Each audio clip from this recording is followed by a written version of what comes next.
Welcome to this episode of OG55 Live. I got Shawn from Walt's Apartment Productions with us today. He is back. We also got Jared from Capture the Magic. Today we were talking about that universal tipping. That is crazy, right? It's wild. We were actually, Jared and I and Theme Park Conductor did a show on his channel the other day about this. There's a lot to dive into. We're also going to talk about the construction timelines, urgency with Disneyland Resort compared to that of Walt Disney World. And we're taking your questions, your comments up next here on OG55.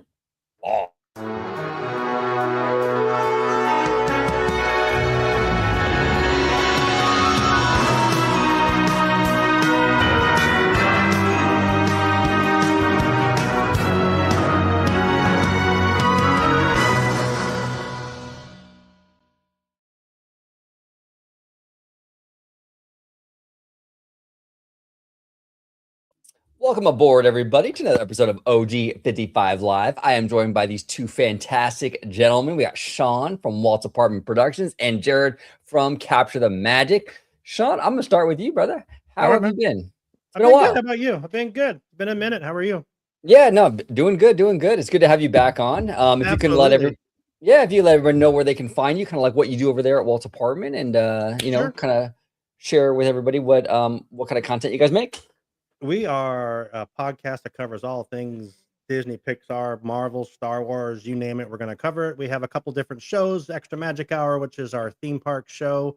Imagine That, which is just it's an Imagineer-based show featuring different Imagineers, different Imagineering concepts every couple of weeks. And then we also have our show, Walt's Apartment Presents, which is basically our catch-all, which would bring interviews, topics, something that's coming up. That's going to be a bigger part of our network next year. But yeah, if you want to look for us, easiest way I tell people is just go on Google and type in Walt's Apartment Productions, and everything is there. We're the same thing on everything. TikTok, Instagram, Facebook, we're all there. But yeah, I appreciate you having me on. It has been a minute. We need to do this more often. I told you last week, I said, dude, we're on a 2-week hiatus. Whatever you need, let's do something. I got nothing going on. So I appreciate you having me in. Absolutely. I get to meet Jared. So I'm very excited about that. So yes. It's always good having you on, Shawn. Appreciate you joining us. Jared from Capture the Magic. How you doing, brother? I'm doing good. It is crazy in my house. We have we got the kids a puppy, and our house is crazy with puppy and Christmas stuff. So it's a little bit loud in my house, but it's a good time. I'm enjoying the Christmas season, and happy to rant about tipping because I have, if you saw OG and I's video with Conductor, the whole thing is kind of wild. But you can find me at Captain Magic everywhere. And if you are looking for theme park related information, specifically like tips and reviews and all that stuff about Disney World or Universal Studios Orlando, you can go over to CTM Podcast. My wife and I, we have a podcast. We've been doing that for like almost a decade now. So I feel really old. But yeah, that's where you can find me. Happy to be here. And it's really nice to meet you, Shawn. Absolutely. And looking forward to see if you feel the same way about tipping that we do. Probably. I have a sneaky suspicion I probably do. So I just watched that video about 20 minutes ago of yours about tipping. I watched half of it. So I'm like, okay, I see these guys. Well, the funny thing is most people, I think there was like one person in the comments that was kind of defending it, but most people seem to be on the same page about this. So I think it's a pretty it's accepted point of view. 100%. It's been percolating. It's been bubbling up. People are getting more and more frustrated, and we're gonna let it all out today. We're gonna talk about it. We're definitely gonna talk about it. But before we do, I do want to address this because Mr. Rogue Attraction, friend of the channel, by the way. Rogue is an awesome dude. We love Rogue. What's up, Rogue? Rogue is in the house. Rest in peace to Adam the Woo. Adam the Woo. Yeah. Unfortunately, yesterday we all got word he unfortunately passed away, which is crazy. I mean, it was shocking. The whole community is still I think really in shock over the whole situation. I've met him a few times. Actually, the first time I ever met Adam was actually at Universal. I think it was at Fan Fest. And I went up to Adam and I'm like, dude, I'm a huge fan. I love what you do. And a lot of times when you meet like a influencer or like a creator or what have you, a lot of times they're like on the go. Like they're like, yeah, thanks, man. And they keep going, right?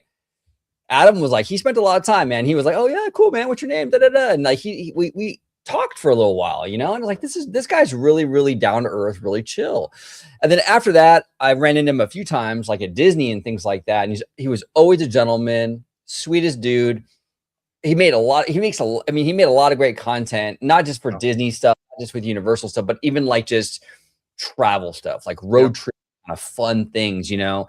And Adam is a Adam was man, he was a titan in our community. He really was, and he was like one of the original, you know, creators in this space. He really kind of pioneered what we all do here. So a lot of what we do here on YouTube, Love Low, 100%. There you go. True pioneer on YouTube. He was absolutely, and a lot of what we do here, all of us, is in large part because of what Adam kind of set the stage for. So, you know, obviously our hearts go out to, you know, his close friends, his family, and everybody. This is horrible, absolutely horrible what happened, and way too young. But I'll start with you, Shawn, then I'll go down to Jared. But I mean, what was your relationship with Adam in terms of like even like just as a fan or what have you, and what are your thoughts? What's going on? It's funny. I was telling you before we started, I never met him. He's that kind of person that everyone know. I think when you're on TMZ and People, I mean, when they're reporting this, I mean, you obviously have some juice in this whole thing. And he was literally last night on both those. You saw it on TMZ, People magazine reporting it. But I mean, I never met him. I would have loved to have met him. Reached out a couple of times to try to possibly get him on the show. No, not knowing that he didn't do a lot of interviews, which was fine. But Lewis, one of my hosts, posted a picture last night, and it's just a picture of him and Adam at the park. Lewis is our artist, and gave him a sticker. And for the longest time, he would have that on. Adam had it on like his water bottle, the sticker that Lewis made me. He said he talked to him for like 20 minutes. When, like you said, 20 minutes they talked about that when Toontown reopened. They talked about Mickey and Minnie's Runaway Railway and how he didn't want the great movie ride to go away. That's what he talked to Lewis about. And it's like every single person that has posted a comment, I've never seen anything like this. You know, this community that we're in is kind of toxic every now and then. Everyone, you know, I saw a comment last night. A guy says, maybe this will bring some people back together and maybe realize what's really important, because you just never know. You never know what's going to happen. I mean, I'm 52 years old. He was 51 years old. So you never know. Hopefully it sounds like he just fell asleep in his bed and then that was it. And I hope that's what happened, because that's the way everyone would want to go. It's just, you're not going to suffer. But I mean, rest in peace to him, to his family, his you know, his father, I guess, was a pastor and everything they were very in a religious family, but didn't know till today we had the same last name. So I mean, that's wild. That's wild. Yeah, no, he and you're cutting in and out, Shawn. I do apologize if I am interrupting, but you kind of froze up on my end at least. But talking to Wi-Fi, I told you. There you go. Now you're back. Now you're back. Yeah. But you're right though, Shawn. It does put things in perspective, right? Like the internet culture is so toxic and so stupid sometimes. It's so childish. And something like this happens, and you're like, wow, you know, life is so short to be bogged down in any of that BS, you know? I mean, really, like, you know, tell your friends you love them, tell your family you love them, get people, you know, do what's important, because you just never know. This guy was only 51 years old. He was a young dude, you know? And so it's very important that that when stuff like this happens, we take a step back and understand, like, you know, life is really short, you know, take every day. 100%. You know, really appreciate, it's a blessing just to even have another day. Right. But Jared, what are your thoughts on this whole thing with Adam? It's crazy, right? Yeah, I mean, it's a horror. I mean, the timing right before Christmas was. I feel for his family. Like, thoughts and prayers for them. Like, I can't even imagine. I didn't watch a lot of his content. I'm not a big vlog watcher. I've seen some over the years, but I always liked him because he was really chill. Like, he didn't get into the whole like trying to be like, you know, you see some of these antics. He kind of was just always like, hey, here's the vlog, here's what we're gonna do. And the last one he did, I don't know if you watched it, like he went around Celebration with the Grinch. Yeah, like his very last vlog he did. It was a really good vlog. I did watch it because I saw that pop up. And I mean, he pioneered all that stuff. It's horribly sad. And I think it's one of those things where it's one thing when like a celebrity passes, because like you don't really interact with celebrities much, but like YouTube celebrities are a thing, but a lot of times they can be much more like you can see them a lot more in the parks. I met him one time with him and Tim Tracker because they used to do stuff together sometimes. And he seemed like a really nice guy. So I can't say I knew him. But it's incredibly sad. And, he was a very unique guy. And I really did he went to the Field of Dreams. He went to the Back to the Future house and stuff like that. So it definitely is content that I think we probably had a lot of shared interest in terms of the retro properties and things like that. But yeah, it does make you realize when things like that happen. You even had Vince, I forget his last name, but the guy that helped create Call of Duty, he also died yesterday, the day before yesterday. Mm-hmm. You had Eddie Soto recently. So it's just been a really kind of rough little bit there here recently. But yeah, I completely agree with you guys. You never know. Take every day. Don't take it for granted. And 100%. Tell people that you love them, and don't hold grudges. Just life's too short. But yeah, it's incredibly sad, and I do hope that his family, it's just you just hope that it's just one of those things during this time of Christmas that they just are able to kind of remember him well and get through this time. Yeah, sure. No, well said, brother. Well said. Yeah, it is. It's a really rough time. It's always hard when something like this happens, but especially right before the holidays and stuff.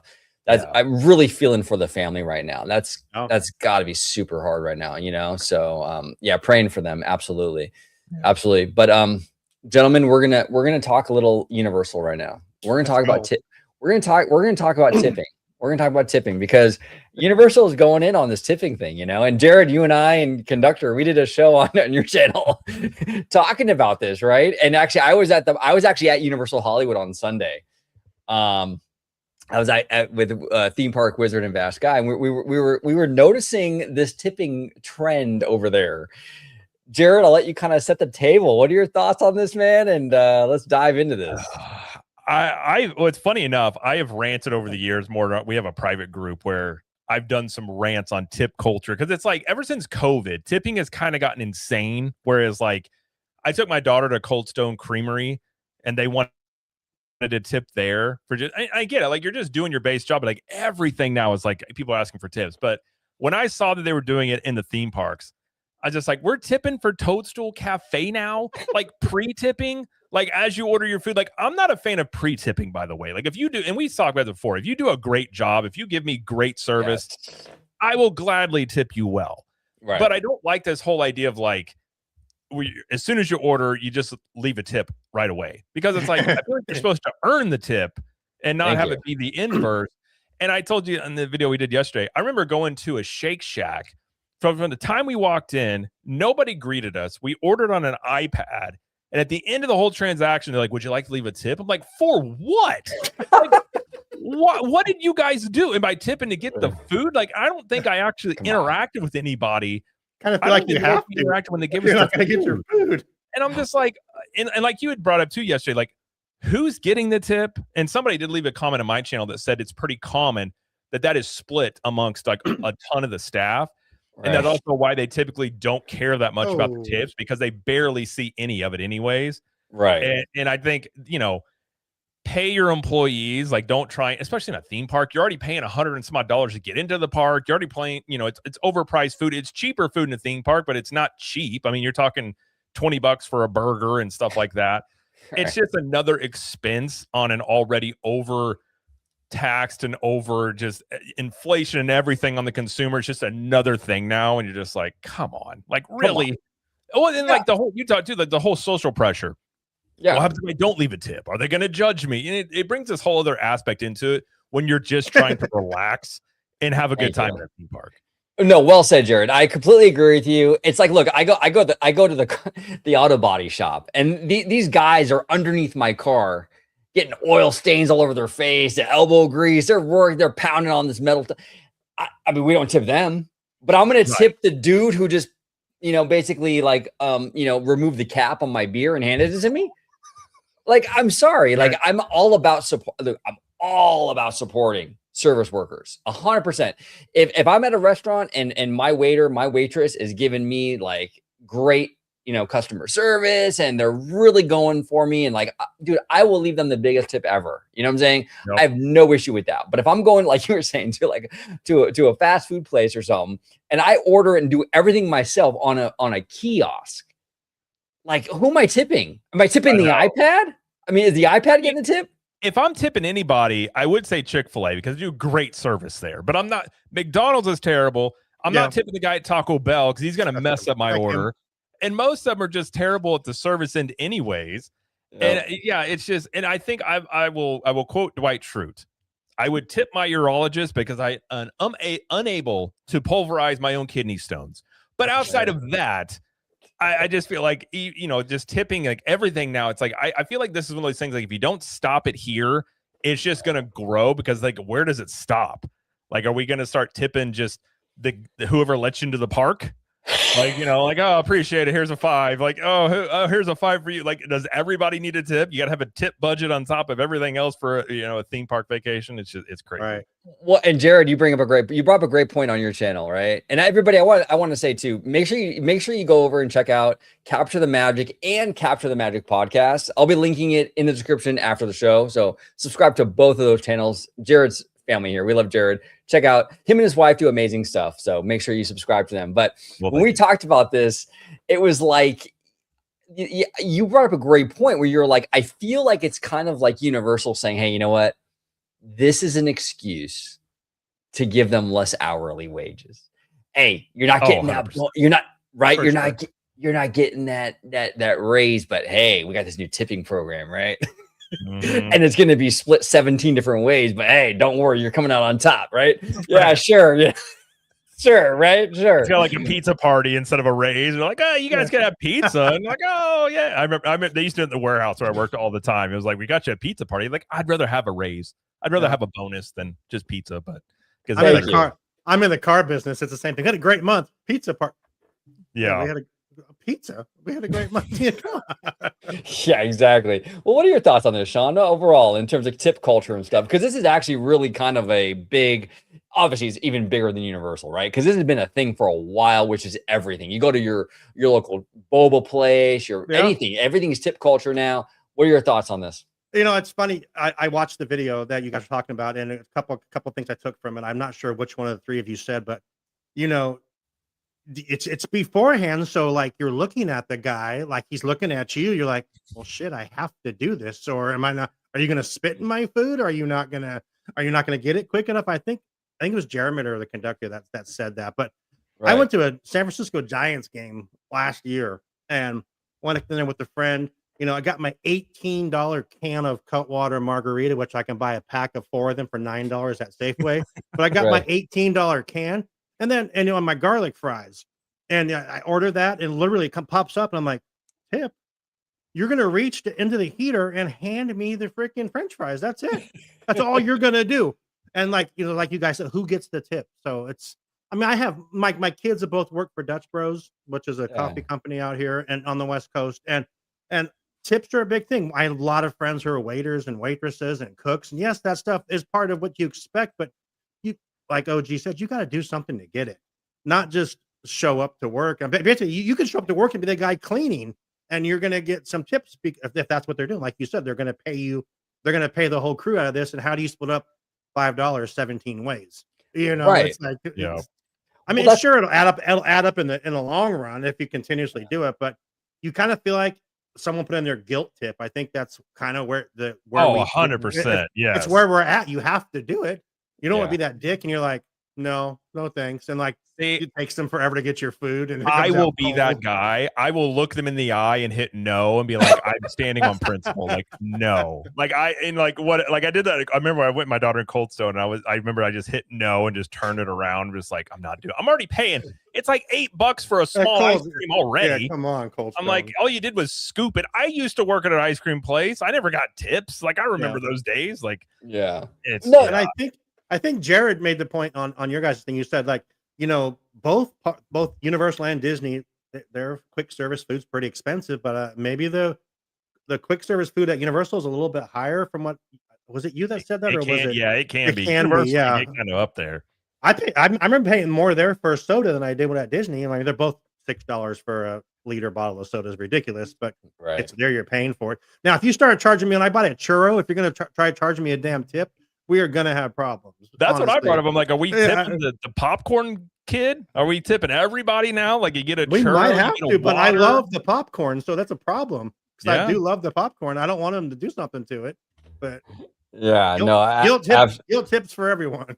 Yeah, no, 100%. Hey, Rudio's in the house. We love Rudio. What's going on, Rudio? Rudio here says, Giant Peter Adventures walks around with a wad of cash and tips every cast member. His popcorn handler just got his end of the year Christmas bonus. I didn't really need to go through the parks of the wad of cash. Like, oh, there you go. You're just walking through like a big shot in some club, just handing out dollar bills to people. Now, I will say, we talked about this last night, I do tip the valet guys very well because part of Premier Pass holder. You got the valet included, which I love that aspect of it. But I will tip those guys because I watch them sprint to my car. Yeah. Like if you're going to sprint with whatever I'm doing, your chances of getting a tip are much higher. If you're handing me like we talk about it too with like alcohol. Some of those outdoor stands, they don't expect a tip. And yet you go into a bar and you just order a beer and they like pop a cap off and here you go. And you're like, well, I guess I got to tip $2 or $3 off this one. The change. There's my $8 beer now. You know, yeah, right. Well, here's the thing too. It's like if I'm at a theme park, whether it's Universal or Disney, right? The custodial crew. If I like, and Rudio was joking with the wad of cash, but I mean honestly, if I don't think you can do it at Disney. I don't know how Universal is with that, but the custodial crew who's cleaning the parks, that's a very, very important job. I would have no problem giving them a tip. Hey, you know what? They're picking up trash. They're making this park beautiful for us, right? Hey, here's a tip. I want to tip them, those guys and gals who are doing the custodial stuff. I would love to do that. But if you're just if you're the bar, the guy behind the bar, and all you're doing is handing me a soda or like a beer, it's a little different. You know what I'm saying? Yeah. So yeah, the custodial crew though, hats off to all the custodial folks. 100%. They are the unsung heroes of everything. Being honest, if you got to deal with going into those bathrooms and cleaning them, I mean, hey, yeah. That is, if we're talking tip worthy, that is pretty tip worthy. There should be a tip jar in the bathroom for sure. Sometimes. Thank you. Yeah, for that I would agree. Absolutely. You're like I left a mess. Here's the tip. She's just like, all right, cool. Yeah, I know, right?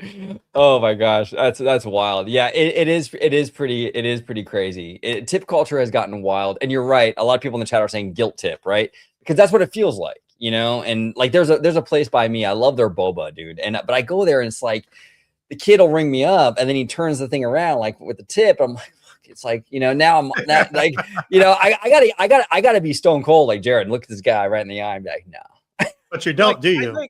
I don't. Sometimes like I've talked about there's the Starbucks near us. They always have the same girl work in the window, and she won't even look you in the eye. And we don't get Starbucks that much, but like sometimes my wife wants it. I'm like, whatever, I'll go get it.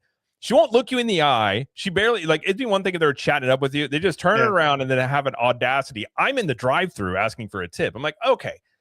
Like, and the top of people that used to work at Dunkin', they're like, usually people just throw it in there for loose change and things like that. But it is like this social pressure that you need to leave a tip. And I saw Lucas Kim said you're supposed to tip your server. I'm not saying you don't. Exactly. I'm talking about quick service. Are we talking about tipping at McDonald's? Like, you know, I feel like this is just, you have to have a line where you're just like, okay, we don't tip for certain things. I feel like McDonald's and quick service all fall into that. If I'm going to a sit down restaurant, totally different situation, but just getting quick service food, I feel like that is not something that requires a tip. I agree. And Lucas Kim said, you know, just tip your server. That's American courtesy. And then he mentions Uber Eats and DoorDash. And don't even get me started, Lucas, on DoorDash. I don't use Uber Eats, but I use DoorDash. The problem with DoorDash is it's pre-tip. So I'm tipping this dude or gal, whoever, before they even do their job. And that's a problem because a lot of times I'll order food and this DoorDasher will do like 17 runs before they deliver my food. And now my food's cold before I even get it. But but see, that's the thing. When you already tip them, you de-incentivize that good service. You know what I'm saying? They can add more tips if you do a good job. Yeah, and then if you tip afterwards, you have some of those people that like mess with the food because they're mad they didn't get a tip. You're like, well, you can alter it after they deliver it. I've done that before where it's like, I'll give you an intro tip. If you go above and beyond, I'll increase it after the fact, or like Uber and stuff like that. But yeah, I think it's the whole like expectation of it. And the tip is supposed to be, you went above and beyond, and here's my appreciation for what you did. And it's not like basic services now. Well, I gave you the bottled water. I handed it to you. You're like, oh, okay, thank you. But I don't think it deserves an extra, like, if we're being honest, it's like a tax on the consumer in many ways and on already expensive stuff in a theme park. 100%, 100%. Yeah, and Universal ain't much better. Like, I mean, I was just there on Sunday, and like really, Universal's great when it comes to ticketing and annual passes. But once you get in that place, it's every bit as expensive as Disney, right? Yeah. Well, I will listen. Disney prices sometimes get crazy, but they're actually pretty reasonable on a lot of their like quick service food. Like they're actually cheaper than like SeaWorld's insane. We went to SeaWorld last year. I was shocked at like the parking and the food prices. But even Universal, like that Shrek pretzel in DreamWorks Land, I think it's like $14. It's what's up there for a pretzel. And so in even Epic Universe, a lot of the food in there is a little bit more expensive than what you usually even pay at Universal. Right. So you're already talking like already expensive stuff. And what gets me is like, apparently this has already been going on at like Busch Gardens and stuff. And some people comment on my video, but like, if this catches on, Disney's going to do it. And then it's just like, it's just going to become a norm. And I'm like, I feel like we just need to squash it in the crib now. Like, just don't let it get loose, push back on it. Like, if not, it's just going to continue to grow. And then like, who knows where it stops. 100%, Jared. Well said, brother. Well said. XVoot85 with a $10 super chat. Thank you so much, XVoot. We do appreciate you, sir. Happy holidays and a happy new year. For you. There you go. There we go. That's true. That's beyond, OG. Above and beyond. Above and beyond. What are your thoughts on the new permit for Lost Continent with Intamin listed? Great news in my opinion. Intamin is the GOAT. Now, I'm not as familiar with the coaster manufacturers. I've heard of them, but I'm not a coaster guy. But Jared, that's probably more your forte. What are your thoughts on this, brother? Yeah, I did a video on this. So Intamin, Universal really likes working with them. They're the company behind Hagrid's. They're behind Hiccup's Wing Gliders. They did Velocicoaster. They do great coasters. They also they have a lot of other rides though, because again, this is all speculation or rumor until it's proven. What I was told was that it is going to be Pokemon going to Lost Continent. Oh. And if you look at Nintendo, I don't see Nintendo doing like a really thrilling roller coaster. Like they tend to just keep everything, kids and adults can ride it. They kind of just go the medium ground there. They've got a lot of, somebody sent it over. I forget the channel name. I'll have to find it. They did a really good video on some of the rides that they could put in there from Intamin. They have some wild stuff, like this sphere that's like 3D and you sit in the middle of it and it's like this gravitational thing. So I think working with Intamin, I think Universal's just going with a good company that they like to work with. Yeah. And if I don't recall the other rides offhand that maybe are at Universal, other parks that they've done that aren't coasters, but they do great stuff on the coasters. And I think it's a good sign working with them because I've never ridden anything that I'm aware of that they've made that I have not enjoyed. Okay, that sounds good. Yeah, I've heard. I think Intamin. I think they did the and correct me in chat if I'm wrong. I believe they were the one behind California Screamin', which is now the Incredicoaster, if I'm not mistaken. Which that's a great coaster as well. But they might be. Yeah, I think they were the company behind. I could be wrong though. But Shawn, what are your thoughts on this? And are you a big coaster guy or not? Not so much? I like coasters. When he said Intamin, I was thinking of the breakfast cakes. So I'm not gonna lie, I have no idea. But I don't mean that would be good too. That would be good, the little strudel thing. But yeah, sounds cool. Incredicoaster is great. Love the Incredicoaster. Sorry. Yeah, I'm working on my East Coast stuff. That's why I got to become friends with Jared to learn more about what's happening over in Florida for sure. So because we'll get you guys out. I'll go out to the West Coast. You guys come to the East Coast. We'll just get them all wrapped up into one. But yeah, I will say Hagrid's. I'm like OG. I'm not a big coaster person. If it goes upside down, I'm typically not doing it. But Hagrid's is awesome, and Hiccup's Wing Gliders is just a fun roller coaster. Like it's a very like family friendly coaster. But they mix in like the How to Train Your Dragon music and the sound effects on top of it. You kind of go all throughout Isle of Berk. It's just like one of those like pure fun rides that's just fun to be on. So yeah, and Hagrid's that is my favorite coaster. That thing is awesome. Hagrid's looks awesome. That looks so cool. Yeah, it's unique because you're riding on a motorcycle or you're sitting in the sidecar, so it's a different angle than what you're used to on a roller coaster. But yeah, I saw Intamin and I was like, whatever. They're clearly getting ready to start some major work in Lost Continent. They've got a bunch of the stuff getting ready to go. But yeah, I think it's a good sign. And we may have to do I'll have to gather this stuff up. We have to do a live stream on the different types of rides Intamin has, but I was not aware of. They have a lot of different new stuff they just came out with, but they also apparently have a lot of good water rides, which is interesting because the possibility, and who knows, but if they redo Toon Lagoon, they have those 2 water rides in there. If they're going to get rid of those, you could maybe see a water ride come into Lost Continent, depending on what they're going to do in Toon Lagoon. So that's always a possibility. There we go. 100%, 100%. We got Matthew Murr all the way from the UK. Matthew Murr is a longtime friend of the channel. 10 euros all the way from the UK. Thank you so much, Matthew. We appreciate you. God knows what time it is over there. So I appreciate you hanging out for sure. Wait. Yeah, it's late. Sorry for the sheer amount of DMs as always, but stay tuned for my return to the channel next week for my reimagined version of Cinderella: A Twist in Time. Yeah, Matthew will be back on the channel next week. We love Matthew Murr. And Matthew, don't worry about the sheer amount of DMs. Send them to me and I will get to them. I promise you. Just been really busy, but yeah, you never have to apologize. I love your passion for this stuff. So 100%. Sam Chat with a $2 super chat. Happy holidays, OG crew. Happy holidays to you, Sam. Happy holidays. Happy holidays. And Kiki and Luca here with another $2 super chat. Merry Christmas, everybody. Merry Christmas, Kiki and Luca. We love Kiki and Luca. All right, so let's dive. Oh, we got another super chat. Hold on one second. We got Mr. Lucas Kim still calling for One Piece for Lost Continent. Happy holidays, Merry Christmas. Happy holidays, Merry Christmas to you as well, Lucas. Thank you so much for the $5 super. One Piece would be kind of crazy for Lost Continent. I mean, what do you say, Jared? You're a Florida guy. I would not be against it. I've said it could be an interesting way for Universal to have kind of their version of Pirates of the Caribbean. But I'm just going off of I had 3 different people inside of Universal all tell me it's going to be Pokemon. Okay. That could now. One thing I will say,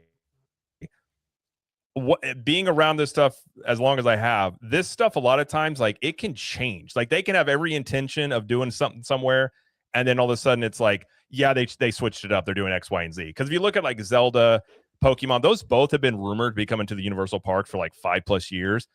I think they're both still coming, but where they're going, they've definitely flip-flopped and swapped them. So it could change, but I'm just telling you what I was told.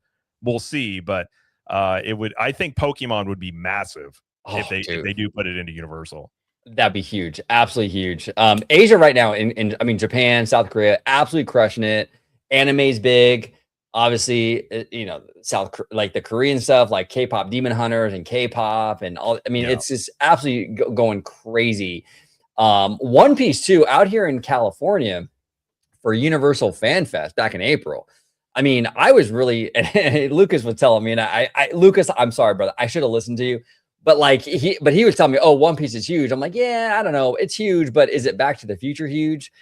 It was Back to the Future huge. I mean, everybody had the One Piece stuff on, so it was a huge showing for that fandom. So it's a big deal, you know. So they also have like, how many seasons of that show is there? And they're like 20 plus, or it's something crazy the amount of seasons they have on that. Because somebody was like, you should start watching. I'm like, oh, which season? Like, well, they've got like 50. I'm like, what?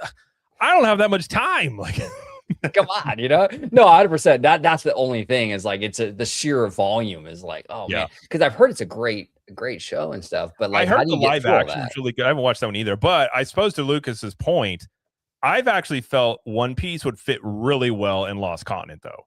If they retheme those water rides to it, it's already set there. You could just retheme those to One Piece, and that thing would be a cash cow for merchandise.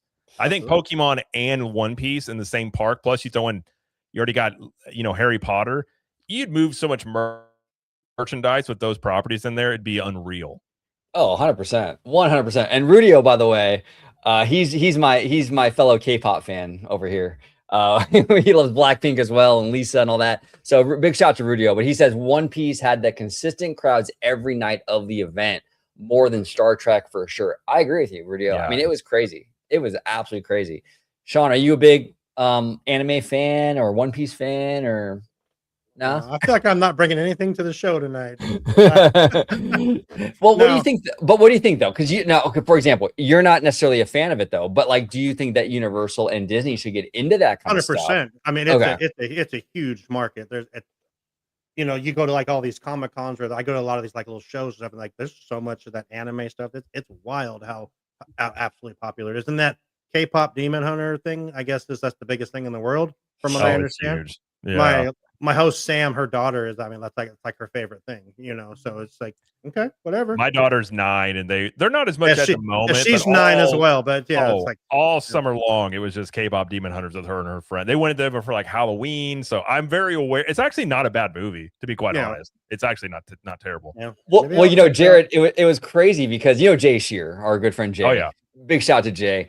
And he's very analytical with the films, and he's very right. And he came back, he watched K-pop Demon Hunters, and he was like, "Yeah, favorite film of the year." I'm like, "No way, no way." Mean, Jay's the type. He says like, "I'll have my takes," and then Jay says it. I'm like, "Well, that's what I meant to say." Is how Jay said it because it sounds so. Yeah, he's all like smart and articulate about it, and just.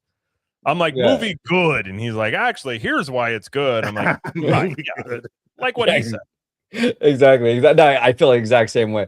Kiki and Luke is asking, Cap, is there a live on your channel tonight? Are you multi-streaming this on yours or no? I did not set that up. So not tonight, but we will be doing a live stream. I think the day after Christmas, we're going to do a live stream. I was going to live stream on Christmas Eve, and my wife was like, how about we just spend time with the family? I'm like, okay, fine. So we will be doing a live stream this week. Shawn, you're more than welcome. You want to hop on? I think we're just going to have like a little chill post-Christmas, just whatever, talk about whatever. Maybe I might, I'm hoping I have a certain Transformer Lego set that I got, hopefully. Oh, damn. And I might be able to show it. By the way, I think I sent you a picture of this. I found this at Costco. It's a 4D Optimus Prime Transformers thing. Bro. So it's like a 4D, it's like a puzzle, but you piece it together. So I saw it at Costco for weeks. They had it like $40, and then it kept going down. I went in there right before like a week ago, and they had it down to $15. And they had like 4 left. Damn. I'm like, well, okay, I'm getting this. Yeah, no, that's a must get. Cool. Yeah, that's pretty sick. That's pretty sick. Now I want to pivot you guys to the theme park stuff, like with Disney, right? So we have Disney World right now, a whole bunch of projects going on. We have Tropical Americas, we got all that going on. We got the Cars Land, Villains Land stuff, right? They're draining the rivers of America. They're doing that whole thing. And here at Disneyland, we got the Marvel, the Avengers, the Coco boat ride, and Pandora. I'll start with you, Shawn. What are your thoughts on this, man? Because I've been very critical of the pace that they're out here in California. I'm like, my gosh, this Pandora thing is kind of forever, because they announced it like in 2022 or like I think it was like late 2022 or early 2023. But we've just been hearing it forever, and there hasn't been much movement on it. But what are your thoughts on it? Do you disagree, or where do you stand with all this stuff in terms of the pace of these projects? I will say this, Jared. I watched your construction update that you did with all the aerial shots, and how do we not have aerial shots of all the work happening in California? We need to find someone that does that same thing, because that's what you're showing. I'm like, holy crap! And then like you're like describing, well, those are forms, which make the forms and put the concrete. I'm like, dude, this guy knows his shit. So hats off to you, because that stuff's great. But I'd say send BioReconstruct to the West Coast and have him fly up there in the helicopter, because I'm not flying up there, but he does a very I saw that. I saw on the bottom. I'm like, damn, that's he does a great job. I don't think you can fly over Disneyland. I don't think you're allowed, honestly. I think it's a no-fly zone, which I can see that, but I was telling Chris, I'm sorry, OG, before we started here, that I was watching your video with Theme Park Conductor, and he was like getting angry about stuff not happening in California. I'm like, but it is happening. You guys are saying it's not happening. It's not happening. They're building a huge ass ride, two Marvel attractions right now. They haven't started anything else yet. But we did get some exciting news today about the parking structure, which I think the parking structure is the key to all of this, is why stuff's not happening. You say, why is this not happening here? Well, nothing's going to happen in Hollywood Backlot, because they're going to close down Monsters Inc. They're probably going to ship half the doors out of that ride to Florida for that ride, because it just makes sense to why not? There's hundreds of doors in that ride. Why not borrow some of them? But you can't start Avatar until you have you can't close everything off, because you need that hub where the transportation hub is in California to become what it is before, so you can move out into it. And again, I don't know why they don't do as much in California as they do in Florida. I mean, you had like 8 different updates, like in every park. Let's go over to this park and look at this. Oh, look, I'm like, I kind of saw the river drain. I'm like, holy shit. I remember like was it July that there was still water in it? And yes, they finally, they drained it and then it rained a bunch and Yeah. it filled back up. I said it was, God didn't want it to go away because it kept raining again and again. But everything in there now is all the stuff, all the buildings are gone. So they That's finally do have all crazy. that just taken out That's at this point. I think Kim actually kind of hit. I was kind of getting to that where Kim is the red tape they have to go through in California might be. You might have to deal with a lot more red tape, honestly. And I don't know. I mean, I don't even remember what your actual question was. Is what are my thoughts on? I think it's all coming along. It will come along. I don't think we're looking at 2030 for all this stuff to be done. Like conductor was saying, I feel like once it starts picking up, they built Infinity Defense and the Stark Test Lab Flight Lab pretty quickly so far. It's been just a couple months. They just start building up, and once you get this stuff knocked down and going, I don't think it's going to go to Simba a lot. I think they're going to keep it right where they say it's going to go. I dissected your video that you guys made about that because I'm like I'm gonna come with my answers but I think you'll see a lot. The Florida stuff looks great. The Florida, I mean, I haven't been to Walt Disney World since I was 16, and that's a long time ago. And well, you're what, 21 now, so a few years ago. Exactly, right? Yeah, 6 years ago. Just a few years ago. But what they're doing looks great. I think I know the Cars is well received here in California. I think it's gonna be great over there. I know people didn't want to lose what they're losing for that. I don't have any love for any of that stuff because I don't know any of it. So, David, what's up, brother? Merry Christmas to you, my friend. That's David from my podcast. David, what's up, David? Blurred Hulk everywhere. He's awesome. We love him. But yeah, I don't know a lot about the Florida projects except what I see and what I hear and what you guys call, Daddy Josh tells us about the stuff. So it looks like it's gonna be cool. You have a lot more room to play with in Florida, obviously, it looks like, and where you can continuously go. I think in California, everything is, well, you gotta take something completely down before you completely build something else, which Jared, your video, you said they're building that the door ride in a parking lot. It's a lot easier. It's a lot easier to start a project in a parking lot than to have to demolish the complete structures, the structures that are in the Hollywood land, but you need the parking because you're going to be bringing more people in. The parking is going to be done, I think, first because of the Olympics coming in a couple of years. So, and I think everything else will go pretty quick. I think you're not going to see a lot, back behind, the Incredicoaster. Once you knock the buildings down, that's just a flat space. You can build those rides back there. I think the Avatar thing will experience ride land, whatever it's going to be, is going to be not an Avatar fan, but I'm looking forward to seeing it. So well said. Hope I answered your question, but no, you did. Well said. And here's the thing too. I am admittedly super sensitive when it comes to DCA because I get frustrated because I feel like I think there's so much potential there with that park. Right. And I feel Disney is I feel like a lot of times they see that as it's sort of DCA is sort of we can kind of, you can phone it in a little bit over here. It's fine, and I get frustrated with that because here's the thing, Disney, if you happen to come across this live stream, it's in your financial, hey Josh. Hey Daddy Josh, we love you.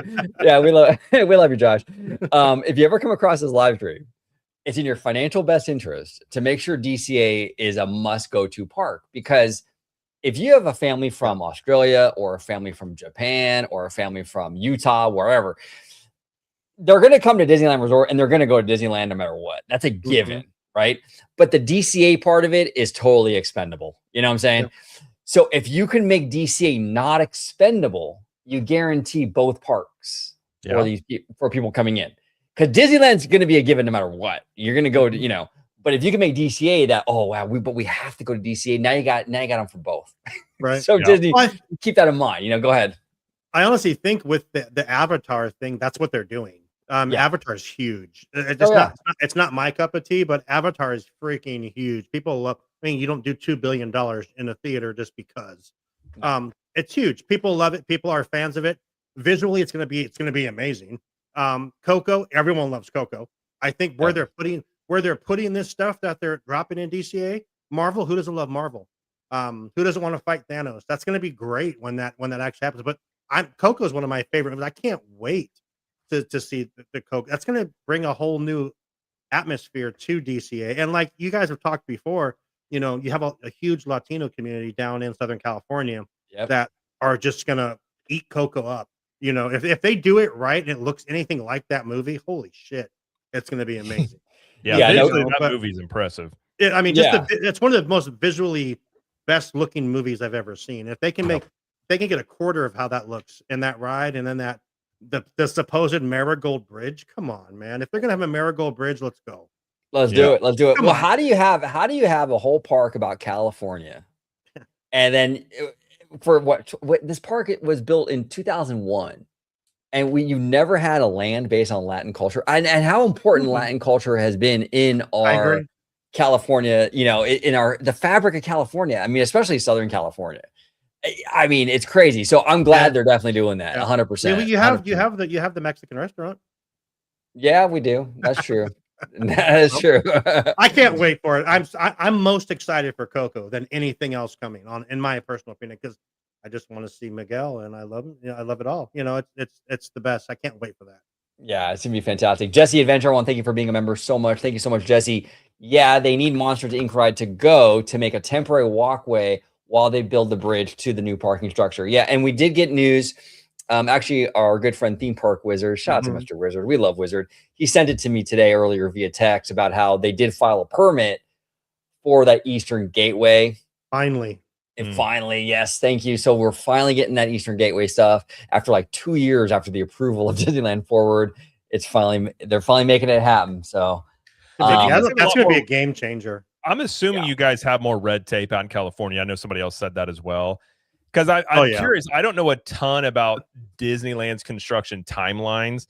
I've talked about many times, like even Bob Iger said in Variety a couple months ago that when it comes to Disney park construction, it's basically starts at 5 years. Like he said that himself.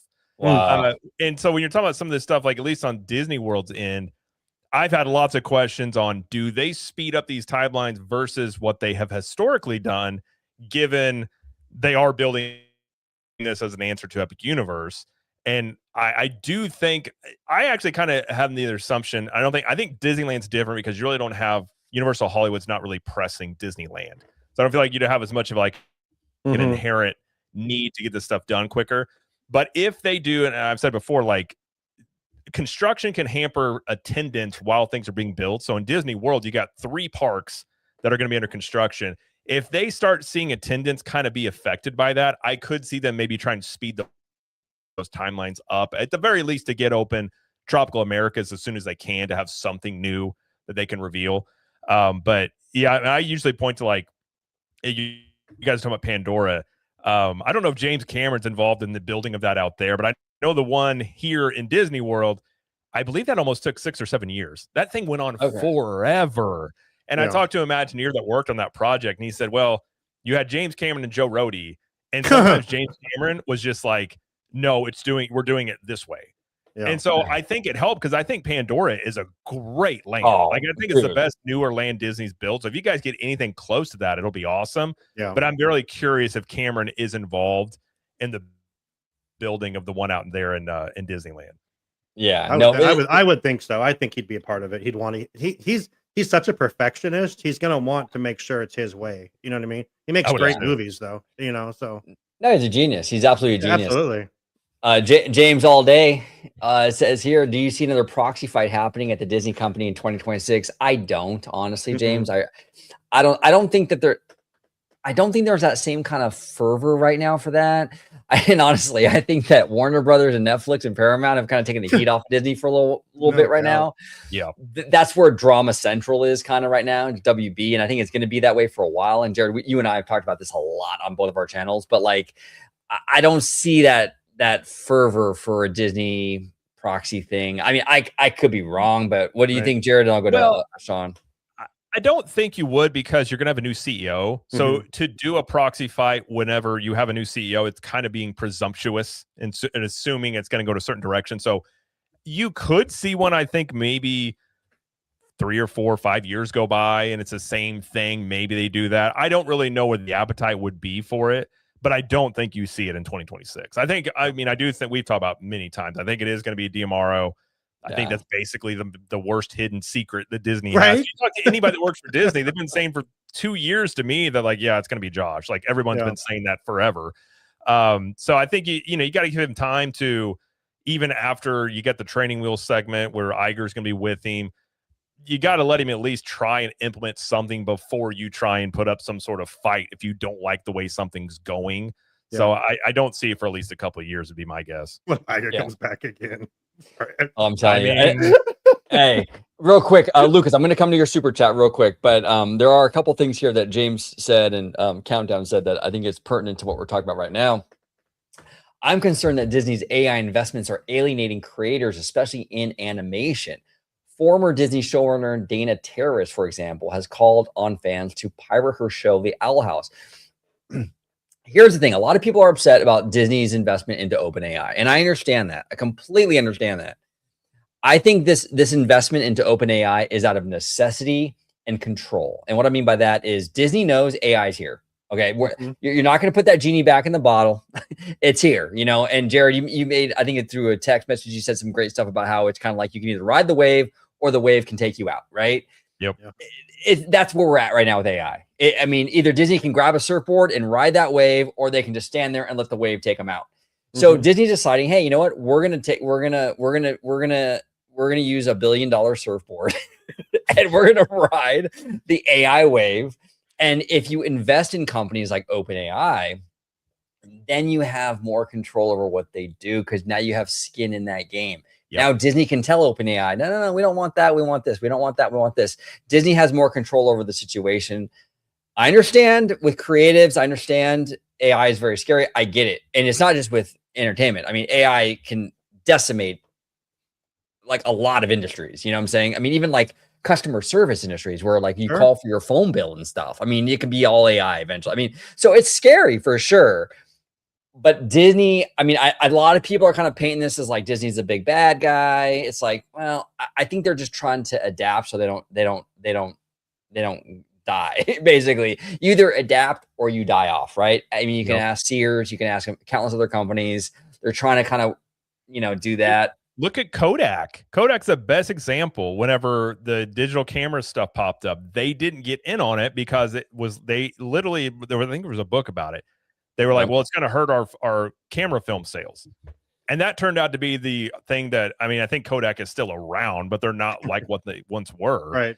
And I think it was, you couldn't make that. It was me and Slimer, and I think Conductor talked about this whole thing. And I've likened it, like you were saying, OG, if AI is this wave, and sure, you could fight stuff, and Disney's in lawsuits against it, but we also saw this play out with Napster. Yeah, you can sue individual people that go over things, but the wave is going to crush you. And by you at least attempting to ride it, if AI is here to stay, and I don't see any reason why it's not, at the very least, becoming invested in the company, you get a seat at the table, and you can try to set up parameters to where you say, like, if you are fighting, I don't know if they are, but if you are fighting for creator rights and monetization, you can't do that by just being opposed to it. Right. So if you're working from the inside, you can try and shape this in a way that doesn't completely decimate your industry. Now I think Disney's messaging about it is kind of goofy because I'm like, I don't know who cares about making AI slop using Disney IPs like Darth Vader and Han Solo are having coffee together, and like, whatever, like that stuff's kind of silly. But they definitely want the tech and a seat at the table. And Disney's going to get the most scrutiny because they're Disney. Exactly. But every company on earth is already doing this. And if they haven't done it, they're already behind. And you can make an argument Disney's already behind by just now making this deal. But you're going to see other companies do it. And I really think this comes down to like what people accept about AI right now will be different than what it is in 10 years. And I think Disney probably knows that. And so you're setting this up to try and have this future where AI is going to be part of filmmaking and animation, but it doesn't mean that it's just going to be you type in a prompt and here comes a movie. It can aid you in getting these things out quicker. You still have creatives involved, but kind of like the computers and internet, it's going to change this stuff, but you can at least have a way where hopefully you still have humans involved in the art. And I think that is an important thing to try and maintain with AI becoming as relevant and just overtaking everything that it currently is. Well said. Well said. What are your thoughts on that, Shawn? I mean, everything he said Jared said is 100% correct. Why fight something if you know it's just eventually going to, like you said, why fight something if you know it's just going to happen anyway? You can't.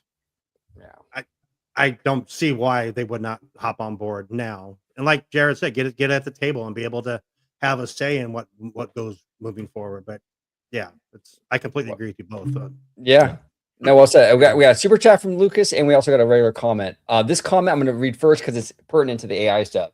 He says, I mean, no offense, but aren't you having that perspective of defense because you are using SOAR AI for your own content? I do use AI for my thumbnails. And Seymour Duck will send us funny stuff. That's that's AI. And yeah, I mean, I make no bones about it, Lucas. I do use it. I mean, I'm not. Here's the thing. I was always making my own thumbnails. So for me, I'm not replacing any job. When I do an AI thumbnail, I'm replacing my own job, basically. Like, cause I've done it all myself the whole time since I've been doing my channel for almost a decade. So I'm not replacing a job. I'm not, you know what I'm saying? So, but like, no, I don't feel like we're defending it because, or at least for me, I can speak for myself. I mean, I'm not defending it because I use it for thumbnails or this, that, or the other. It's the reality of the situation. I mean, AI is here. It's not going away. I mean, we could pretend like, I mean, you can't stop it. That's the thing. You're not going to stop it. So you might as well try to at least use it and try to at least, you know, kind of guide the ship a little bit. But I mean, there's not much you can do, Lucas. I mean, it's going to be part of our reality for the foreseeable future, you know? I mean, if I can jump on that for a second, I don't use it a lot, but I a couple of years, I'm like, this is stupid. What a stupid idea. I tried this a couple, like probably eight or 9 months ago. I'm like, hey, can you help me make a description for my show? That thing knows me, knows who I am, knows who all my hosts are at this point, and says, hey, join us for a live episode of Walt's Apartment Productions. You know, and says, it even puts my freaking "we hope you enjoy the view from Walt's apartment" at the bottom of everything for me because it just knows that's what I want. Why would I not use something that's going to benefit me? I feel like the same thing, like you said. I do this by myself. I have people that do some other stuff, but yeah, I agree with you. Oh, Amber's on there. The Wine Country Mom is here. One of our hosts. How you doing, Amber? Amber. But yeah, no, 100%. I mean, yeah, that's kind of why I stand. That's where Shawn stands. Jared, what's your thoughts on AI? Yeah, I'm the same way. I mean, it's not like I didn't have a video producer that I fired to make some random, and like the ones we use on the intro for like the live streams, it was literally just the dumbest little like monorail doing a burnout in the middle of the street. Like, it's just silly things that get you like warmed up into a live stream.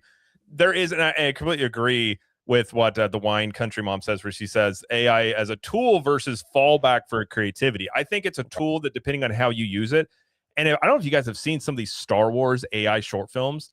They're amazing. And it is not as simple. And I talked to a guy that's an artist, by the way. So what these guys are doing is they're actually drawing and making out these characters and then feeding that into AI and then tweaking it. So it's not as simple as just being like, give me a blah, blah, blah, and it just spits it out. It's like, you can make an argument. It's very similar to like CGI in many ways. So it can be a tool for people. It can be slop, or you just have junk. And that was my whole point about Disney, being like, I don't know who's asking for the ability to make a bunch of random Disney IP AI stuff, but also like who's going to get on Disney Plus to watch that stuff. I don't really know about that. That kind of seems silly to me, but I think the tech behind it and really the business usage of it, you're going to have more efficiency.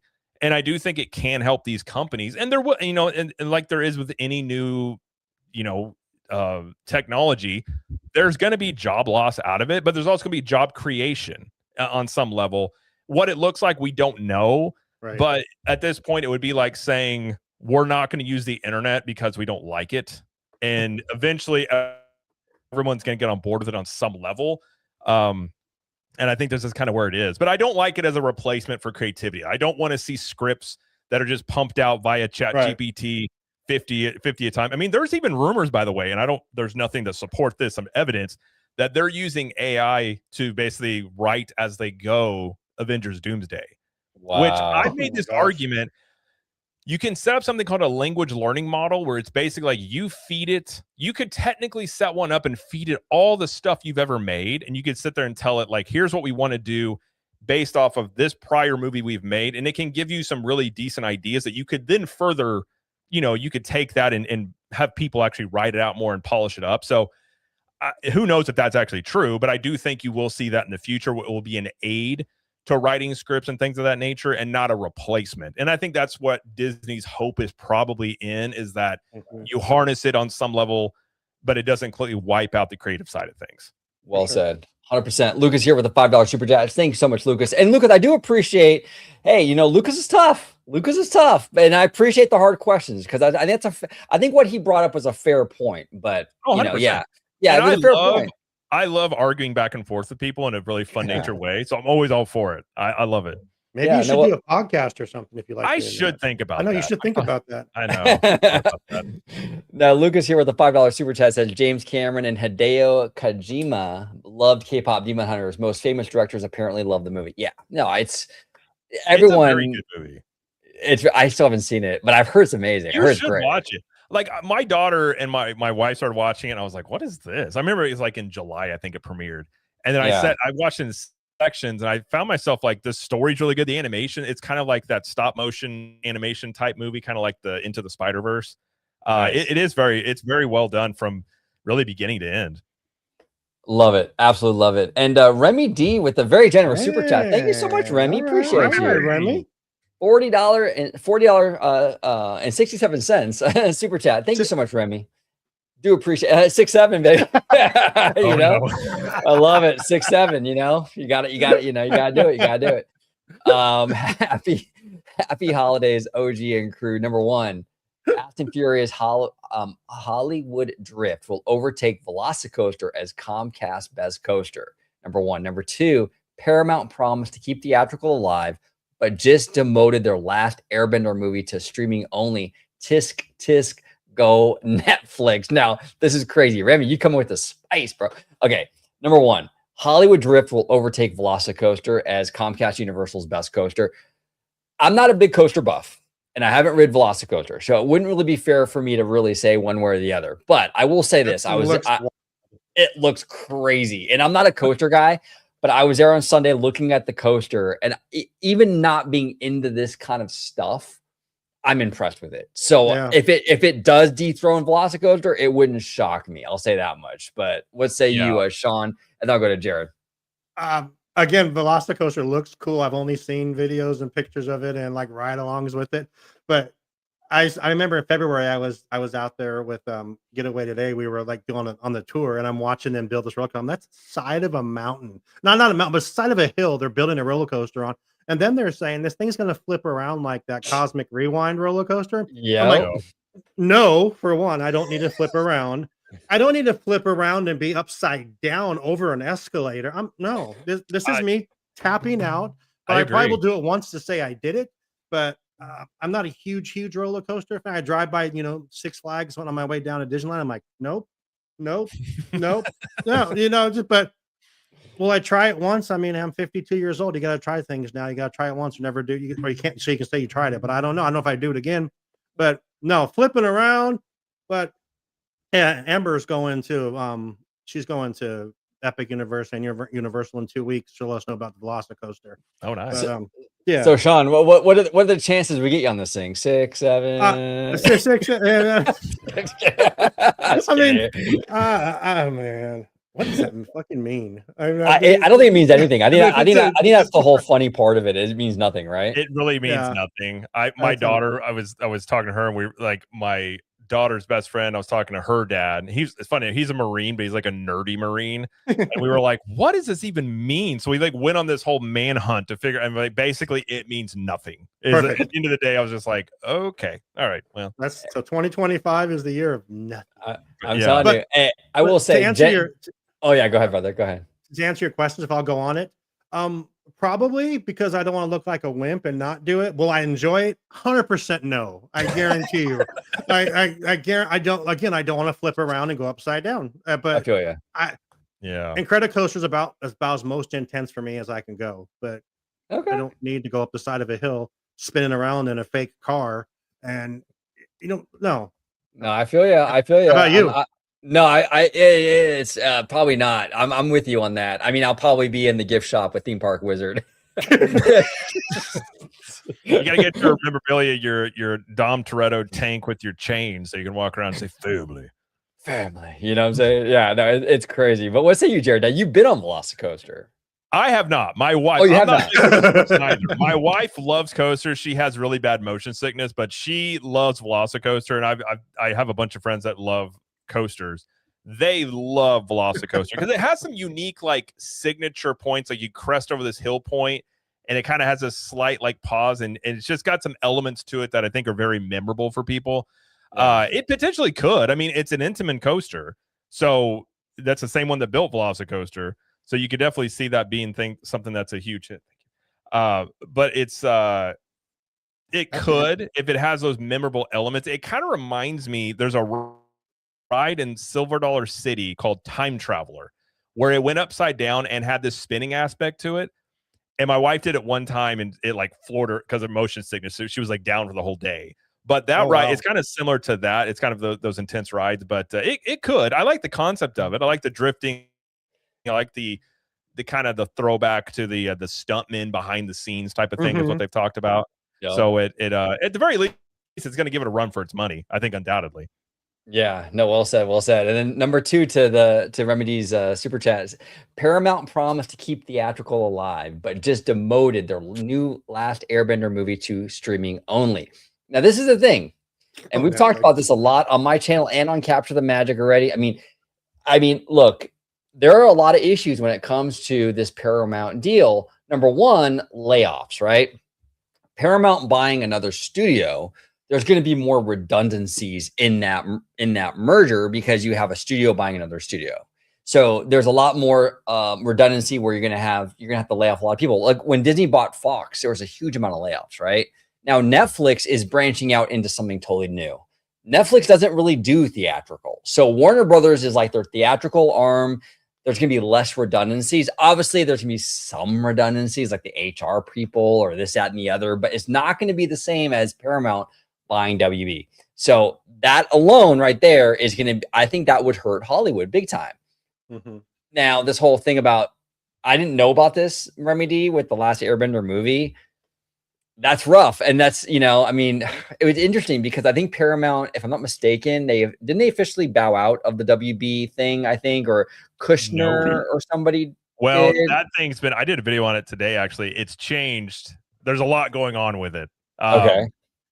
So they did a hostile bid offer. The WB board, they can't outright decline it, but they're going directly to the shareholders. They advised the shareholders to decline it because they were worried about, you have financial like fail stops essentially. And so they had the Ellison Trust as the financial fail safe, I suppose, which they didn't like because it was the trust, which I don't think is really uncommon, but they decided they changed their offer today where Larry Ellison himself is backstopping the deal if the financing falls through. It's like 40 some odd $billion, which he's one of the richest men in the world, so he can do that. So they seem to be trying to placate all of the issues that Warner Brothers had. So they're still trying to get it. And David Ellison apparently also texted David Zaslav saying they could make their offer even go higher. So I don't think this thing's over. I think Paramount's trying to force a situation where the shareholders kind of have to take their deal, but then that also probably means Netflix would have another offer. I'm assuming they would do. So I think the back and forth is going to continue. But on this Last Airbender thing, the only thing I will say, there's issues with both. There's pros and cons. There's regulatory issues with both of them. I think when you're talking about Paramount, they kind of just got control of Paramount. I'm assuming this Airbender movie was something that was in development before the Ellisons like took it over. That's so fair. This could be a Zaslav situation, like when he took over and the Batgirl movie was going to come out and they kind of axed that one. I don't know if I would judge it completely off of how Paramount will treat stuff in the future. They may not have felt strong about this and want to put it on streaming. I don't know the ins and outs of it. But I would say to fully judge it whenever they bring a movie from concept to finished product and not maybe something that was already developed before they took over. Maybe, but I don't know the ins and outs of it. But you're also talking about they kind of just got in the driver's seat of this entire company now. That's a very fair point. Very fair point. Yep. Shawn, what are your thoughts on that, brother?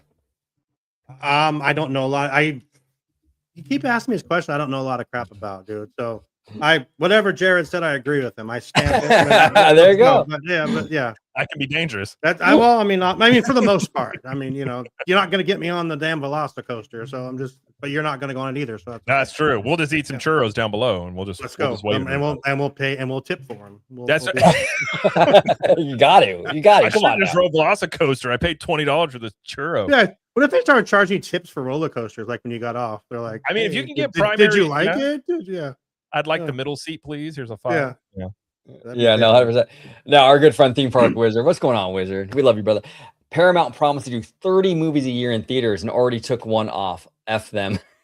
I know, right? Hey, tell us how you really feel, Wizard. Come on now. Don't be shy. Don't be shy. What else do we got? I think we got some other super chats. Someone asked if they think that Bob Iger is going to come back for a third time. Oh yes, let's go to that first, and then I'll come back to you, X Food. I promise you, we'll come back to you. I'm just going to do this one real quick. We'll talk about it because this is a great question. James all day says, "Are you guys concerned about Bob Iger coming back as CEO like he did the last time?" I don't think the board is going to put up with that crap. No. That you cannot do that again. That would be an absolute disaster for the company. And I'm not saying that Bob Iger is a bad executive. I think Bob Iger, to be fair, has done a lot of great things for Disney, but you can't have that uncertainty in this whole equation again, where it's like, they appoint a new CEO, but they're not really a new CEO. But Iger is kind of like the guy behind the scenes. They can't be having any of that nonsense again. You can't come back when you're done, Bob. Go and let Daddy Josh run it now. Right. So, yeah. I think with James Gorman as chairman of the board, and he is very much in control of this. He ran a secession thing at JP Morgan before. I don't think any of that nonsense is going to fly. And I agree. Like, those are just bad optics. Whoever they choose, you got to let them run their course. And I actually don't think it's much of a risk at all. Also, Iger's not a young guy. So if he's going to come back, like, what's he going to stay for? Like, just another secession? Because if Iger stays on again, the entire focus is going to be, who are you going to pick as your successor? Right. So if you haven't chosen right this time, what's going to be the difference between now and 2 years from now? Right. So I don't really think it's much of a worry, I guess you could say. It does. I think this is why they brought Gorman in, instead of letting Iger kind of handle this, because last time, obviously, we saw what happened there. So I feel like with him in charge, it's not really as much of an issue. And Iger just needs to go away on his yacht and just go watch your soccer team play. Yeah, he'll be fine. Yeah, he'll be fine. He'll be. I mean, you're right. He's not a spring chicken anymore. Even though he looks like he's kind of young, he's kind of ripped for. He's in good shape for an older dude. I'll give him that much. Yes, he absolutely is. But he needs to retire and let the new guy or gal, whoever it is, which it's going to be Josh, but but let them kind of do their thing. But Shawn, what are your thoughts on the prospects of Iger coming back? Well, Rudio's comment there says Bob's going to pull a Leo Wolf of Wall Street. I'm not going anywhere. He's just going to try to leave and come back and leave and come back. But no, I think I'm not even 100%. I get why they did what they did last time with Chapek, but you like someone else that's going to hurt the stocks. You can't keep doing that. Iger's not the savior over and over. We're riding the coattails a lot of the stuff that Chapek put into place, and I always say that on my show, and people always kind of like, well, you're right. You can't say that. And I'm like, well, I can say that. Chapek was in charge of Galaxy's Edge. Everyone loves Galaxy's Edge. Iger started Disney Plus and then left right away because COVID happened. But it's a whole nother topic for me. Bob Iger did a good job, has done a good job this time, I guess. I like his idea of the 3 different structures of Disney. Like you have the different pillars instead of just all one thing. I don't know how. No, I don't think he'll come back again. I'm not even sure it's going to be Josh. I'm not sure it's going to be Josh because maybe they're freaked out. Why have another guy in charge of parks run the whole company? Because look what happened last time. I'm not 100% convinced it's going to be. At least Chapek had like backgrounds in like production and stuff.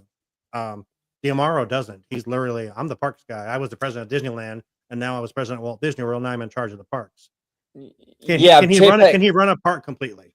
Yeah, Chapek had like the VHS distribution, home video stuff. So I mean, that's kind of studio. Yeah, studio-ish. Studio-ish. Yeah, no, 100%. Go ahead, Jared. I love D'Amaro. Everyone loves D'Amaro. He'll be a great face for the company. Well, I agree with you, Shawn. So when Chapek was in charge, people forget this. Iger was chairman of the board, and Chapek had to report to Iger and the board. Chapek wasn't doing anything that Iger didn't want to happen. A lot of the stuff that was implemented were things that Iger had either greenlit, like the Star Cruiser. That was greenlit by Iger, and that was under Chapek, which he got all the flack for that. Yes, I don't think Chapek was a good choice from the simple fact that he just looks like a villain. He didn't like talking in front of people. He was getting booed at places, and he just wasn't a right fit for a lot of optics and things that a Disney CEO needs. Yeah. I don't think they'll make that same mistake again. I do think it'll be Josh. I think Josh potentially has the right ingredients you look for. He's really good with people. He's good in front of a camera. Yeah. A lot of the stuff they've talked about behind the scenes, he's really good at articulating a vision, which I do think is actually really important for a CEO of Disney to be able to say, this is where we want to go. This is what we want to do. Plus, he's involved in the video game end of things, which is going to be really important. They're going to push that a lot in the next decade. So I think it'll be Josh. I think he has the potential. The big question with him is he just going to be an Iger 2.0, or is he going to kind of do his own thing? I think I feel like you would want to do your own thing, but I suppose if Iger's going to hang around the shadows, that can kind of become an issue, because it's like, is he going to change a lot of stuff even though Iger's still around, sort of thing? So I think the quicker that he can, get the training wheels on, get him used to it, and Iger just exit stage left, let him run the show, and don't let Iger go over here. He was constantly like undermining Chapek. Everything, every single thing. Can't have that. Yeah. Well, yeah, no, you're right. And I to answer James's question, just a perfect segue. Are you guys concerned about Josh being an Iger 2.0? I'm actually not. No. But I am concerned. Here's the thing. I'm not, but I am. And this is if Josh is able to do what Josh wants to do, I think he's going to be a different executive. I think a lot of these executives get in there and they want to put their own stamp on this stuff. So he's going to almost purposely be different just to kind of put his own fingerprint on it out the gate, right? Yep. But to your point, Jared, if you have Daddy Iger in the background running things from his second shower, then you have a problem. In the shower. Yeah. So what did Josh say about me? He's like peeking around the corner all the time, and like, No, and I think too, when you look at the way Gorman is doing this too, when they did their transition at JP Morgan, none of the higher ups left. They were able to retain all of them, and they're trying to do that this go around. So they even had that recent report that they were securing people. So whenever who is named CEO, not a whole bunch of people leave the company. And I think if they are able to do that, I think you could have a situation where probably Dana Walden gets a promotion. You can lean on people where you're weak in what you know. I mean, Bob Iger also didn't know anything about movies and television when he became CEO. I mean, he used to be a weatherman that became the CEO. Okay, valid, very valid point. I think it's a bigger risk to have, say, Dana Walden come in and run Disney, with Disney making the most money in the theme parks. Like, what does she know about parks? Whereas, you can argue the studio side's already in flux, but you can lean on people who know that. Alan Bergman probably going to hang around. So you can lean on these people for areas you don't know. And as time goes along, you learn more about these things. But Josh seems like the type of guy, too, that he can kind of schmooze. He kind of moves like a politician. So I could see him being fine in the long run, working these things out. But, who really knows until he gets in there? I mean, I've had lots of questions about the Disney parks. Is it really Josh pushing this stuff, or is it the C-suite kind of wanting certain things in the parks and they're kind of pushing things more? So it's just a lot of unknowns, but all you can really go off of is what you do know, which really isn't much about what they would do as CEO at this point.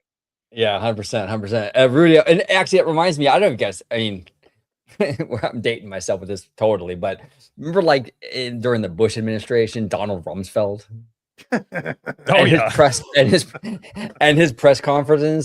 His press conferences about, you don't know what you do know, but you do know. Dude, he was so good at that. Like, that was so it was so hilarious. Anyway, I always think about that when we talk about a lot of this stuff. But Rudy here says Chapek was the original DTC OG. He was ahead of his time by having certain films go direct to video, which is now direct to streaming. You're right, Rudio. Actually, the whole video into the vault thing is actually the model as well for like the Magic Key program now. Yeah. The whole, like, we're going to pull back on sales, then we're going to release them. I mean, so Chapek was an OG, like, on multiple fronts when it came to that whole vault situation, I think Chapek could still, I think he would be a fine CEO for basically almost any other company besides Disney. Yeah, because I think Disney's I still think a dual CEO setup, if you can get the right people, would be the best. You look at Eisner and Wells, you look at Walt and Roy. I think that is the best setup. And Disney's just a very unique company. But yeah, I mean, if Chapek was the CEO of like Staples, he probably would do really good. Like, All Staples will probably make a comeback because he's just a spreadsheet management type guy, like Moneyball is what I used to call. Just move everything over here, move it around over here. Like it is. Yeah, and he'd probably be just fine because you don't have to talk in front of people. That was Chapek's biggest weakness, was just actually being in front of cameras and people. Don't let him talk about certain topics. Yeah, no, 100%. Kiki and Luca here says Dana Walden was interviewed recently. She is hot. I'd hit that. Okay, I'm not gonna lie. When he said, I actually had to look her up. I'm like, oh, okay. You know how I classify her? There's women that I'm like, they're not unattractive. I'm just not attracted to them, if that makes sense. That makes total sense. Dana Walden's a handsome woman. I guess I put it that way, but I feel like she needs to eat a sandwich. You know what I mean? Like it's just fine. Like I have no clue anything about her about being a CEO, but yeah, I mean, she's a good looking woman that I'm not like attracted to in that way. Where's your wife right there, Jared? Is she right there? Oh, she knows where I stand. I have a type. My wife is like 100% my type. I've always talked about. Messing with you. Oh, I know. I love it. I love it. These same conversations. She'll be like, "Do you think they're attractive?" I'm like, "Yeah, but like they're not like hot. I just, handsome woman. I love it. Woman. Yeah, she's a handsome woman. Yeah, I mean, she does wear a lot of power suits, so I mean, Oh yeah, no one rocks a pantsuit like Dana Walden. I'll tell you that right now. I mean, if she wants to be CEO, she should get like a sunflower dress, and then Bob Iger be like, "Wait a minute here, hey, wait, we need to go with Dana here." Oh, I love it. I love it. Is there a single woman in Hollywood that doesn't need to eat a sandwich? That's a very valid point, John. You put him on that whole back in the day, the weight gainer 5,000. Yeah, so funny. You guys here, take this shake. Just I love it. I love it. Your listeners are a riot, man. But I want to thank everybody for joining us today. John Bradford. We're done. We're done. We're done. We are done. We are done. To our hour and a half crew, I want to thank everybody for joining us today. James All Day, Kiki and Luca, Shane Narani, Theme Park Wizard, Remy D, Lucas Kim, Rudio, everybody. And then the Wine Mom, the Country Wine Mom. Yes, we love Country Wine Mom. Kim in there from she's part of Where in the Park. Yeah, the good people. Very good. Oh, actually, you know what? Boom. We're not done. I am just kidding, because I forgot a super chat. So we got I do apologize, Xfoot, with a $20 super chat. Thank you so much. Xfoot. What do you know about the rumors of Universal Comcast starting a cruise line? There was a rumors a couple years ago that Comcast had purchased an island. Could you imagine a cruise to Jurassic Park? Oh my God, that would be the best ever. Dude, that would be Xfoot. I'm telling you right now, if they do that, Disney would crap their pants. That is I would maybe go on a cruise finally. I'm afraid to go on a cruise. I'd maybe do it for that. That'd be cool as hell. Yeah. No, don't be afraid though. Honestly, it's actually not that bad. You don't even really, a lot of times you don't even feel like you're on the water. Like it's so big, it's like a floating hotel, And I hear it is weird when you're like 2 days later, you're like still like this 2 days later. No. It is weird when you're like in the middle of the ocean, you can't see land. It's very strange. Yeah. I will say there is a lot of smoke to this whole, and I think there's a really big fire that's going to happen. The URL, I think it was universalcruiseline.com. They recently did some back end stuff on it, which you don't do unless you're going to build a website on it. And then also, there's been a lot of rumors about a big company in some of these ports, and nobody's named the company. And then even Mike Cavanaugh made a statement actually about the cruise line saying that Disney's made a lot of inroads in there and we feel like we could do the same thing. They're basically telling you they're going to do a cruise line. It'll just be, can they do Harry Potter at sea? Can they do, if they do Nintendo, we've talked about before, like a Halloween Horror Night type of haunted cruise could be kind of cool. Like you've got a lot of things you could do with it. The themes would be amazing. Yeah. Oh yeah, if I could get Optimus Prime at sea, I'm in. Oh, come on. I will totally do that. So, but I think they will do it. I don't know if they'll do it like Disney, though. I think they could probably partner with somebody, because I don't know if they'd build their own ships like right off the bat, but I do think they get into it probably within the next 5 years, I'd say pretty easily. Yeah, no, well said. Cool. Well said. It'd be very cool. And one day, hopefully, Shawn, you do go on a cruise. They are a lot of fun. I probably will. Like I said, I'll try anything once, but I'm afraid. Yeah, I'll spin around in the damn. We'll do a CTM OG party cruise. There you go. Let's do it. Throw in some WAP at the end. I love it. Jared, I it's love Walt's Apartment Productions. Get your mind out of the gutter. I totally know what you're talking about. Totally. And most people don't. Whatever it is. I get so much shit for that. Like, you realize what that means, right? I'm like, absolutely, I know what that means. Well, you got to change your theme music so it's not that song, though. I mean, that's the whole problem you have. And that probably would help. Yeah. Yeah. Well, thank you, gentlemen. I appreciate you, Shawn. Absolutely. I appreciate you, Jared, as always. A great time today. Kiki and Luca, Jesse Adventure, everybody who joined us, really do appreciate you. Shawn, I will start with you. Where could everybody at home find and support you on social media, sir? Like I said earlier, it's the easiest place is Google, Walt's Apartment Productions. It's easy. Yeah, everything is Walt's Apartment Productions. Facebook, we have a Facebook page, you have a YouTube page, we have a TikTok page, which is just pictures of me basically on the TikTok page. But yeah, it's fun. Instagram, that's where we can reach us the most, is on Instagram, Walt's Apartment Productions. Check us out. We're fun. Got a lot of stuff coming up next year, so it'll be a good year, hopefully. Thank you again for having me. I really appreciate it, man. Of course. Love having you on. And Jared, always a pleasure, sir. Where can everybody find you on social media, sir? Yeah, thanks for having me. It's always a good time. Shawn, it's great meeting you. And Absolutely. you said there was pictures of you on TikTok. I subscribed right away. I didn't know what. Well, okay. Well, yeah. I'm in either way. Enjoy. So, you can find me at Captain Magic, also at CTM Podcast if you want some Universal Orlando, Disney World tips and reviews and park strategies and all sorts of stuff there with me and my wife. And we will be doing a live stream, I believe, the day after Christmas. OG and Shawn, like I was telling you, you're more than welcome to join. Just kind of get some. I think Theme Park Conductor might be on too, and some other people. But just kind of a chill Christmas stream. Just kind of have some fun. And we have theme parking either once a week or once every couple weeks. We kind of get on with OG and Slimer gets on there, and we just talk about all sorts of stuff. All sorts of silliness happens there. So it's always a good time. But greatly appreciate being here. Always good time. And yeah, and the chat was awesome. You guys are great. That was fun. That was fun. Yeah. I love the comments. Really good stuff. And we're going to close out the show. I do want to say again, our hearts go out to the friends and family of Adam the Woo. Really 100%. Sad stuff. Yeah, 100%. He impacted a lot of people in this space, and he touched a lot of lives. Everyone. Well, even like somebody who didn't watch vlogs much, I was very aware of him. That's how big, like you were saying, teams. Yeah, I think I texted to you guys last night. I was like, TMZ mentioned that he passed away. So, there are people that paved the way that even if you aren't familiar with their content, you can appreciate what they were doing, what they did and the impact they had. And, I think he had a pretty massive impact on anybody that does theme park stuff online for sure. Yeah, million subscribers between your two channels. You're doing something right. So, I mean, he was awesome. Like I said, again, I never met him either, but rest in peace to him for sure. Yeah. Gone way too soon. Way too soon, way too young. Yeah. But I thank you all so much for watching this episode of OG55. Subscribe to these two gentlemen, and we will see you.